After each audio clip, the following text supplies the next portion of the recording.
Hello दोस्तों, welcome back to my channel. मैं Tholla Y पीके में आपका स्वागत है। तो दोस्तों, आज का आपका टॉपिक है बहुपद, जो कि पॉलिटेक्निक में जितने भी महत्वपूर्ण प्रश्न पूछे गए हैं, मैं उन सारे प्रश्नों को इस वीडियो में डिस्कस करूंगा। इससे पहले भी मैंने बहुत सारे प्रश्न बताए हैं, अगर आपने नहीं देखा है तो प्लेलिस्ट में जाकर देख सकते हैं। तो आपका जो पहला प्रश्न है, लिखा है बहुपद 6x² - 5 = 0 के शून्यकों का योग तथा गुणनफल बताइए। हमें शून्यकों का योग भी बताना है और गुणनफल भी बताना है। देखो, फार्मूला होता है ax² + bx + c = 0। ये आपका हो जाएगा द्विघात समीकरण। अगर हम अल्फ़ा प्लस बीटा मतलब मूलों का योगफल निकालते हैं तो इसका फार्मूला होता है माइनस में b बटे में a होता है। मतलब यहाँ पे यक्स है ना, यक्स के साथ में जो पद रहेगा माइनस के साथ में लगाएंगे और x² के साथ में जो पद रहेगा उसे बटे में लिखेंगे। और मूलों का गुणनफल का जो फार्मूला होता है वो होता है अचर पद। अचर पद आपका क्या है, c, और बटे में x² का गुणांक यहाँ पर a हो जाएगा। ये एक छोटा सा फार्मूला है और आपको ये फार्मूला पता होना चाहिए। अब आप उससे पूछा शून्यकों का योग, मतलब अल्फ़ा प्लस बीटा आपसे पूछा गया है। तो अल्फ़ा प्लस बीटा क्या हो जाएगा, देखो यहाँ पे यक्स का गुणांक तो है ही नहीं, x² का है, x² का है, पर यहाँ पे यक्स वाला गुणांक प्रश्न में नहीं है। तो b की जगह पे क्या लिखोगे, जब नहीं है तो 0 लिखोगे। और x² का गुणांक यहाँ पे क्या लिखा है, बटे में 6, तो यहाँ पे 6। 0 चाहे ऊपर हो चाहे नीचे हो, इसका उत्तर भी आपका 0 ही आएगा।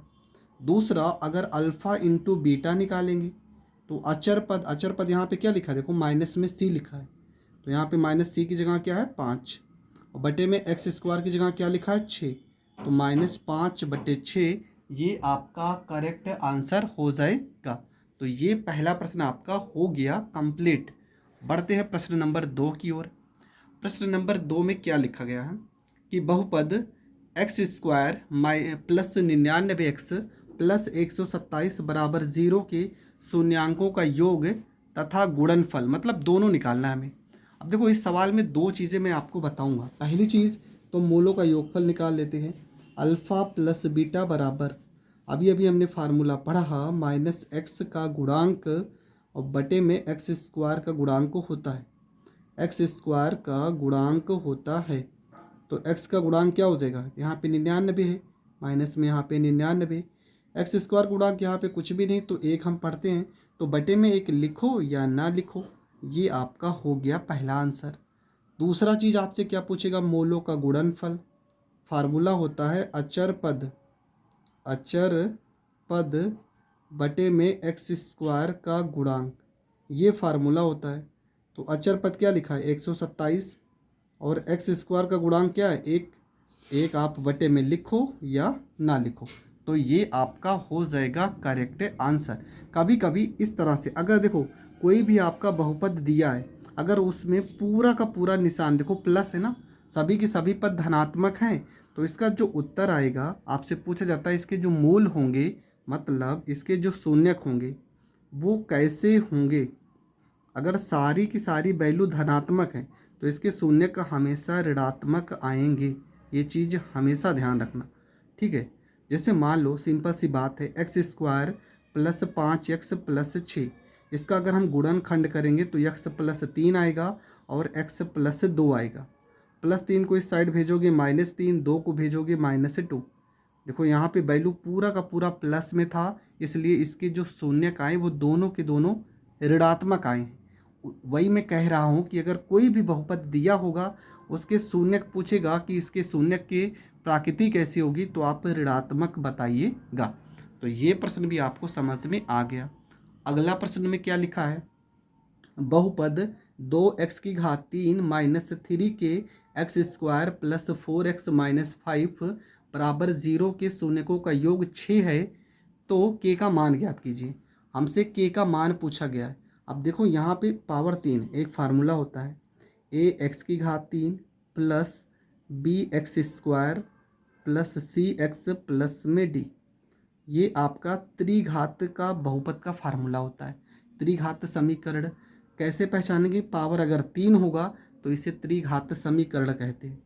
Alpha plus beta plus gamma, मतलब मोलों के योगफल का फार्मूला होता है फार्मूला आपका हो जाएगा माइनस में एक्स स्क्वायर का गुणांक बटे में एक्स की घात 3 का गुणांक होता है। ये होता है फार्मूला। तो यहाँ पर लिखेंगे alpha plus beta plus gamma बराबर माइनस एक्स स्क्वायर का गुणांक। देखो यहाँ पे ये भी माइनस है, फार्मूले भी माइनस है, तो क्या हो जाएगा प्लस हो जाएगा। एक्स स्क्वायर के साथ में क्या लिखा है 3k, तो यहाँ पे 3k हो जाएगा बटे में एक्स स्क्वायर का एक्स की घात 3 का गुणांक। तो एक्स की घात 3 की गुणांक में क्या लिखा है 2 बटे में 2 हो जाएगा। जबकि मूलों का योगफल कितना दिया गया, मूलों का योगफल दिया गया 6, तो यहाँ पे हो जाएगा 6 बराबर में 3k बटे में यहाँ पे 2 हो जाएगा। 3 से यहाँ पे 6 को काटेंगे, 3 दूना यहाँ पे 6 हो जाएगा। 2 को 2 से गुणा करेंगे, के बराबर में 2 दूना 4, ये हो जाएगा के का मान, और ये आपका हो जाएगा करेक्ट आंसर। तो ये प्रश्न भी आपका हो गया कंप्लीट। बढ़ते हैं अगले प्रश्न की ओर। लिखा है यदि द्विघात बहुपद जिसके शून्यकों का योग 2 और गुणनफल 1 है तो आपसे द्विघात समीकरण पूछेगा।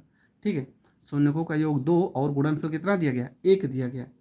शून्यकों का योग मतलब अल्फ़ा प्लस बीटा बराबर में 2 और गुणनफल मतलब अल्फ़ा इंटू बीटा बराबर में 1। द्विघात समीकरण का फार्मूला हो जाएगा x square minus alpha plus beta, यहाँ पे एक्स प्लस में अल्फ़ा बीटा बराबर 0। ये होता है द्विघात समीकरण का फार्मूला। यहाँ पे एक्स स्क्वायर हो जाएगा माइनस अल्फ़ा प्लस बीटा का मान 2, तो यहाँ पे 2x हो जाएगा। अल्फ़ा बीटा का मान यहाँ पे 1 बराबर में हो जाएगा 0, और ये आपका हो जाएगा करेक्ट आंसर। देखो कभी कभी सवाल में आपके मूल दे देगा, जैसे यहाँ पे हम सवाल बना रहे हैं, कहेगा अल्फ़ा बराबर अगर एक मूल 3 है और बीटा बराबर दूसरा मूल कहेगा -2 है, तो आपसे पूछेगा द्विघात समीकरण बताइए। ठीक है, या बहुपद ज्ञात कीजिए।